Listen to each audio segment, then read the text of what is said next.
Today's episode is brought to you by Bush's Fresh Food Market. Calling all foodies, Bush's is hiring. Are you passionate about food, looking for growth, development, and excellent wages? Come grow with Bush's and apply online at bushes.com/join our team. That's Bush's, BUSCHS.com/join our team. From the Detroit Free Press, I'm Emma Stein with today's Free Press Voice Briefing. It's Thursday, May 12th, 2022. One of the greatest mysteries on the Great Lakes is the disappearance of the Griffin. The first big ship to sail the Great Lakes, the French boat is said to have sunk somewhere in northern Lake Michigan in 1679. Reports by French explorers and missionaries said Native Americans told them they saw the ship go down. And now, quite a few centuries later, a couple in Charlevoix think they found it. Steve and Kathy say they've spent more than 40 years relentlessly searching and diving for the ship's final resting place. They said the wreck lies near the tiny and uninhabited Poverty Island, part of a chain of islands that runs southwest into Lake Michigan from the UP. There are doubters, of course, but French archaeologists who visited the site believe the couple is onto something. They even staked a claim for France for whatever wreckage turns up.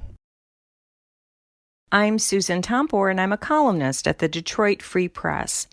Relentless hikes in rent continue to take a bigger chunk out of paychecks earned by young consumers, people of color, and others as inflation sizzles. Housing is one of the most important components when measuring inflation and accounts for nearly 1/3 of the overall consumer price index. But the CPI measures rents that people are currently paying, and their leases can be slow to reflect market conditions, so rents can move higher in the future. Research suggests that the rate of rent inflation in the CPI will double in 2022. That's according to comments made this spring by Fed Governor Christopher Waller. Waller noted that rents recently have accelerated sharply. Ideally, you want rent to account for less than 30% of your income, but that's increasingly a bigger part of budgets for many families. Some lower-income families who have high-cost rents and mortgages must deal with paying far more than that, and that cuts into their ability to save and their quality of life. Over the past 2 years, for example, rents have gone up 8.8% based on the median rental prices in Metro Detroit, according to March data from Realtor.com. The median rent, meaning half of renters are paying more and half are paying less, was $1,360 in Metro Detroit. Going forward, it's key for families to adjust their spending in other areas. Pay attention to the risks of potential hikes in the rent as leases expire, and shop around for deals. For many, the inflation picture isn't going to improve by much in the coming months. I'm Kirkland Crawford with the Free Press Sports Department, remembering the life of one of the all-time great Pistons. Bob Lanier, the former number 1 overall draft pick who became the face of the Pistons during the 1970s, died late Tuesday after a short illness.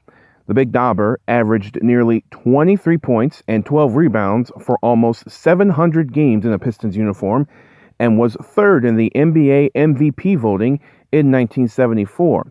That year, he was named the All-Star Game MVP, outshining such all-time greats like Kareem Abdul-Jabbar, Rick Barry, and Pete Maravich.